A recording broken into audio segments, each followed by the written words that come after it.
warm-up. It does exactly what it says.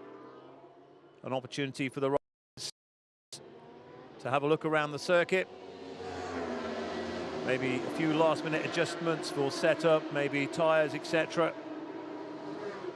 But also, most importantly, they'll get to see the condition of the racetrack.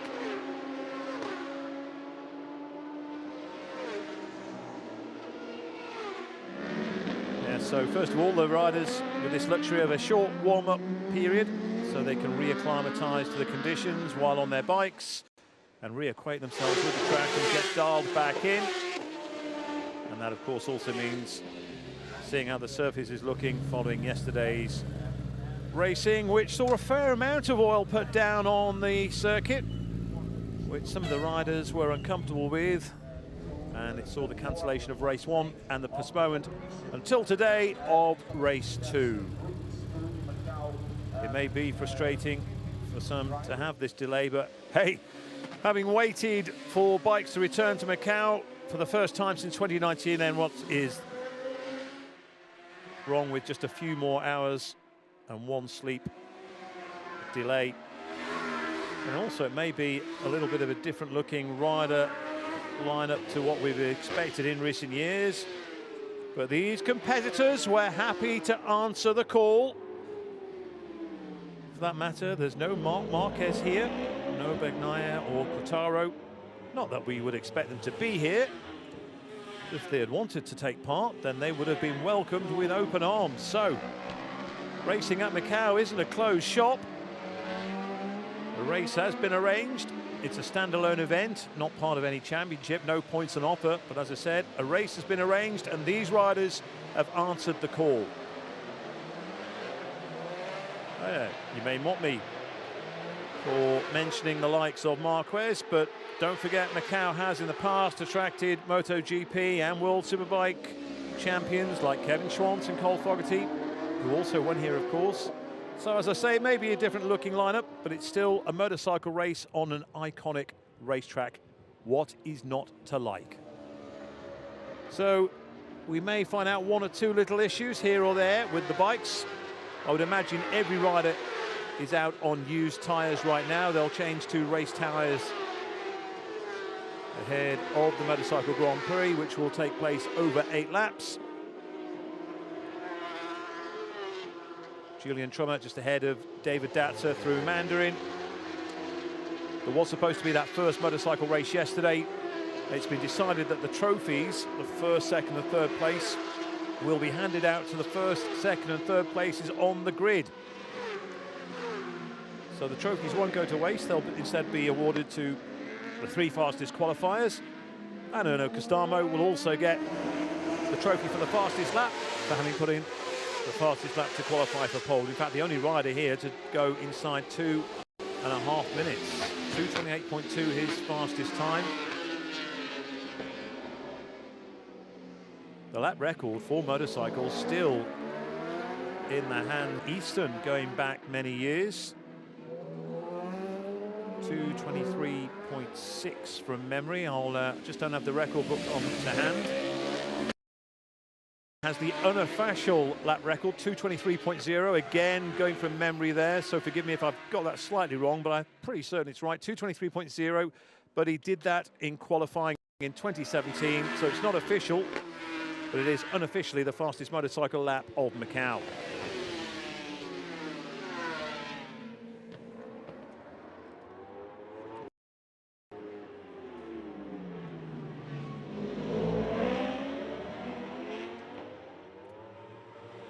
Certainly looking at the surface of the track, it does look a lot better. It's had a whole night's worth of traffic going around it.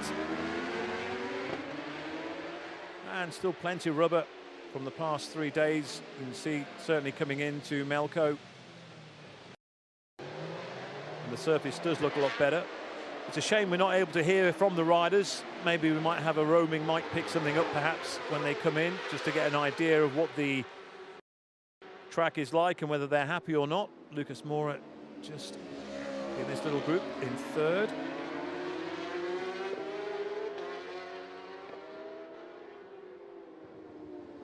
Julian Trummer starting this on row 3. David Datzer, the fastest of the debutants at Macau this year. Bike 55, the German rider. He has a K1 front and a K0 back on that tyre. Again, like many others, older tyres now for the warm-up. And here is the man they all have to beat, really. He's been the fastest rider in every session so far. Erno Kostamo, the Finn.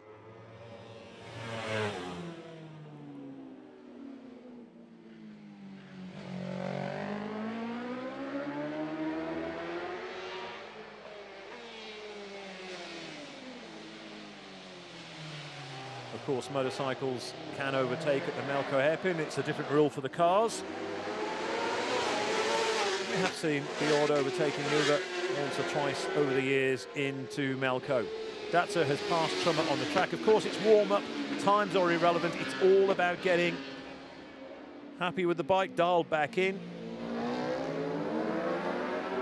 As we just keep concentrating on the same riders, maybe riders that aren't on screen at the moment. The likes of Raul Torres, who is back at Macau on the Honda.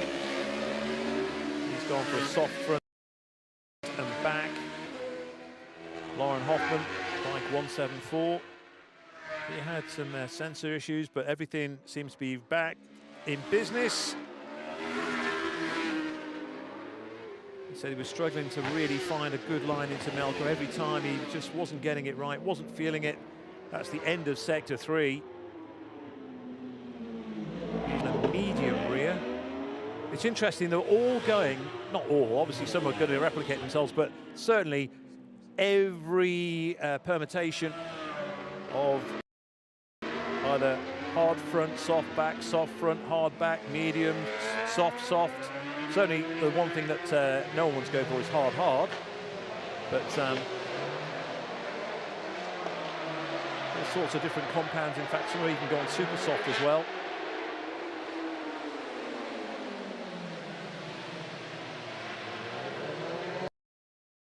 So Kami Kawasaki as well, he's not changed his setup following his earlier problems.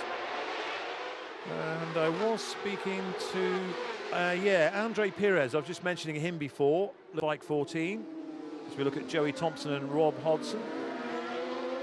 But back to Perez, he's trying a different setting during this session, during warm-up, just to see if he can get better handling out of the bike, if he can improve it, and if it works, he'll stick with it. If not, they'll go back to what they've been struggling with. There's Sheridan Murray, first time we've seen him this morning.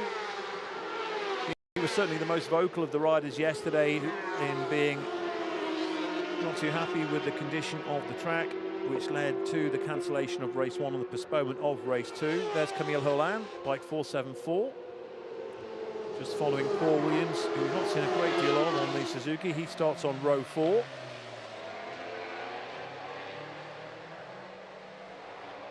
Good drive out of Macau.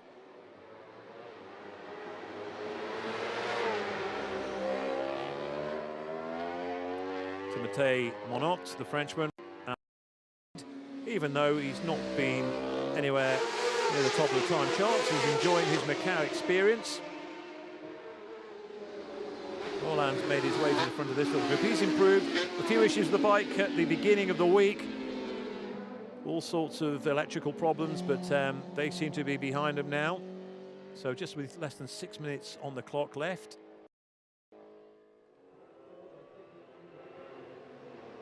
But are we looking at this year's Macau Motorcycle Grand Prix race winner, Erno Kostamo?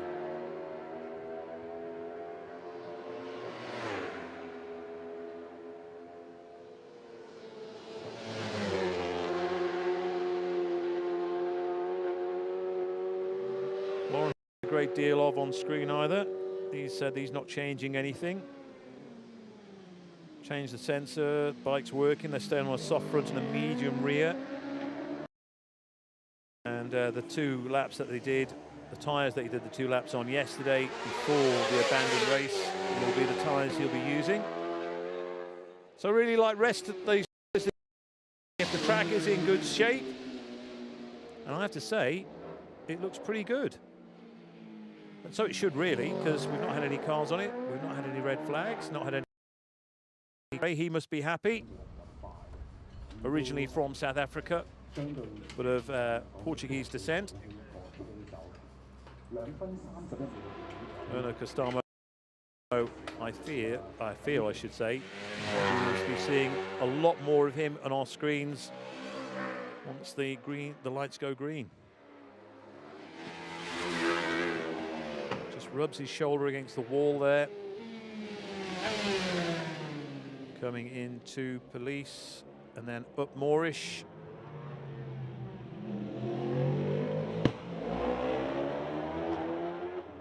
And then into Donna Maria, the slower rider in front of him. Looked like not Paul, I'm sorry, Timothée Monot. As Nadia shoots, which is actually not the correct pronunciation of her name. I managed to get, she shoots, she scores at some point during the race, I'll be quite happy, and I'm sure she would be as well, because it would mean that she's certainly moving up the field. So Erno Kostamo, really crucial through this. It is crucial everywhere, of course, but this is really crucial out of Fisherman's along the straight. It's all about the exit from Melco on the bikes. You've got to get great drive out of there. Certainly if you need an overtaking opportunity. So Kostamo, 2 minutes 28.2 is his fastest during qualifying. He's the fastest during warm-up, but it is warm-up is warm-up. No points or prizes or pounds or shillings or pence time together during the warm-up. We may just see him overshoot into Lisboa. Let's maybe we'll keep an eye on him here. He tends to do this towards the end of each session. Fine-tune the engine braking. There we go.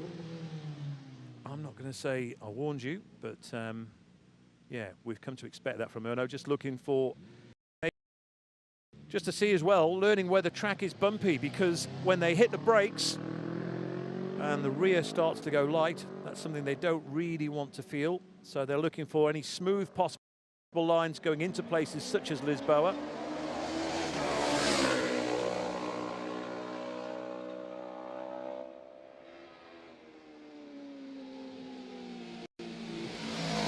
Depending on his pace between now and the checkered flag, that's if he wants to do another lap, and if he wants to test it again, as we look at Sheridan Murray's Honda. But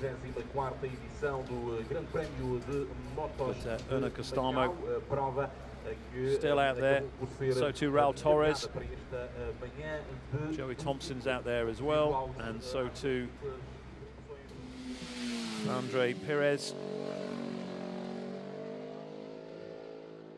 So I would say, folks, barring any outbursts of rain or anything that are certainly not predicted, we should be good for an 8:10 start for 8 laps of the Guia Circuit and the Macau Motorcycle Grand Prix. We've still got a minute and a half until the checkered flag comes out on this session. I'll try and get a word with as many of the riders as I can before the start of the race, just to see, we can see little bits and pieces going on in the workshops, in pit lane, in the pit garages. I suspect this man is just going to come straight down pit lane at the end of this one.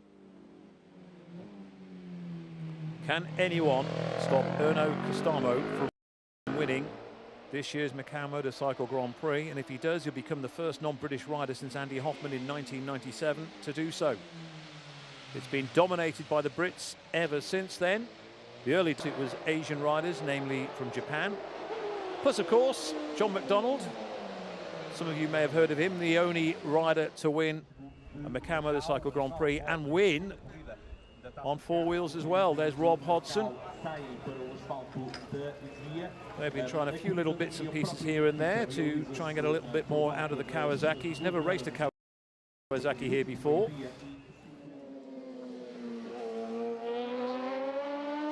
So Erno Kostamo looks as if he's on his way to the shops, but comes into pit lane instead. Oh, someone is, Joey Thompson, by the looks of it, is going on. So he will just beat the checkered flag and get another lap. And poor old Joey Thompson, of course, really struggled. He's not struggled, the bike's kind of struggled, really. It's not been going too well for him. And it's good to see him on the screen. We've not seen too much of Joey Thompson. Such a good rider on a 250. That's where he cut his teeth, really. and moved up a really good Supersport rider as well. Big bikes, something he's still gaining experience on. He's had some good performances in the past on a big bike, and he's not the biggest of riders, of course. You just see there, just kind of slamming on the anchors a little bit until his. So whether that's just a confidence thing with his way around the track, or maybe the confidence with getting the feel of the bike, etc. But yeah, Joey, we had hopes that maybe he'd be someone you'd be looking at the top 6 finish perhaps this weekend. I can't see that happening, just the way that he's had misfortunes and lack of track time out on that machine so far this week.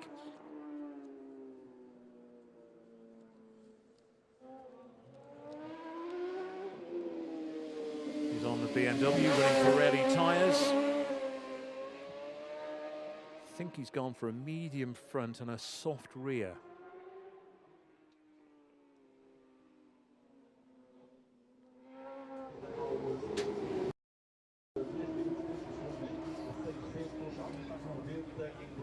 Julian Trummer on the Yamaha, also Pirelli.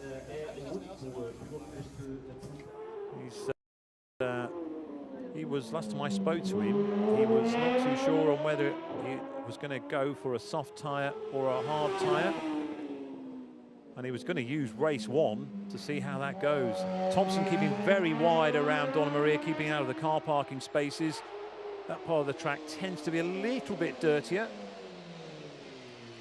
Goes through the bus stop sign, which for a Portuguese colony that's now back in Chinese hands, I'm still not too sure why they have bus stop written there in English.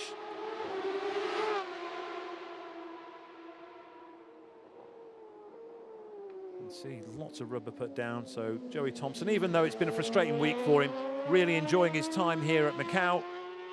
Would have enjoyed it more, obviously, if he'd had that extra race. But coming through, this is good track time for him. I think if he gets a top 10 finish, he'll be delighted. Obviously, he wants to go faster than that, and even, you know, would expect him perhaps to be nudging the top 6. But just with the way his week's gone so far, Joey Thompson will be looking to finish inside the top 10. In fact, it could be just Joey Thompson. There's the man of the moment, Erno Kostamo, a double race winner in the International Road Racing Championship back home in Finland, back in an IRRC Championship regular. He's also raced at the Isle of Man and in Northern Ireland, and not too big to help out with the rest of the team as well. An all-Finnish team, although under the control of, or the watchful eye, I should say, of Rico Penskoffer. Joey Thompson just leisurely making his way around now, so he looks to be the last bike out on track.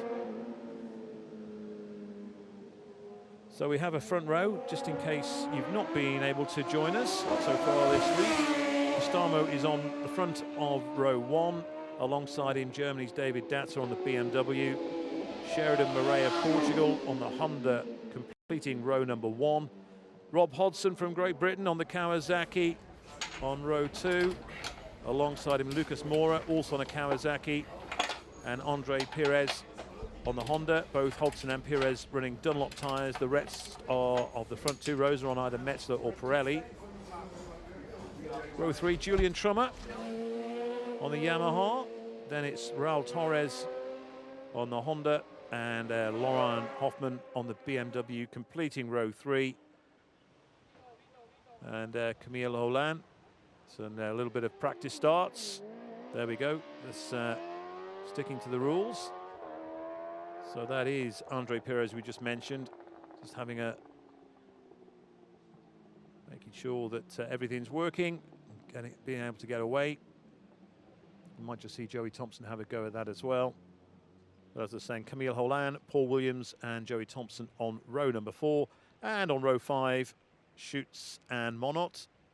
And unfortunately, no Matt Stevenson. Came all the way out to Macau. Eventually, he had in fact, I think he was delayed a day in getting here, but Matt Stevenson, unfortunately for him, managed 3 laps. And for want of a better phrase, engine went pop. And he was unable, there's not too many BMW 1000cc engines in this part of the world. He tried to get hold of one ahead of qualifying one. Was unable to do so.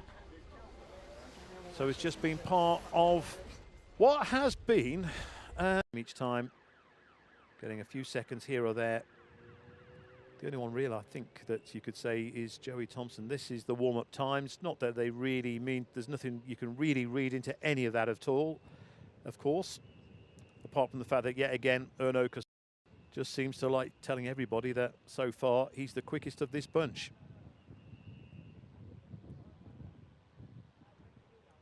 I did think at the start of the week we could be looking at versus Hodson duel. However, that may not be the case now. And Rob Hodson has pretty much admitted he's around 3 seconds slower in qualifying. And he's going to struggle to find that. But we will be having a race coming up. I'll take a short break because we are going to be racing, fingers crossed, on time at 8 minutes. And for now, we'll just give you of this morning's warm-up. But stay tuned, folks. Don't go too far because we have the Motorcycle Grand Prix from Macau coming right up.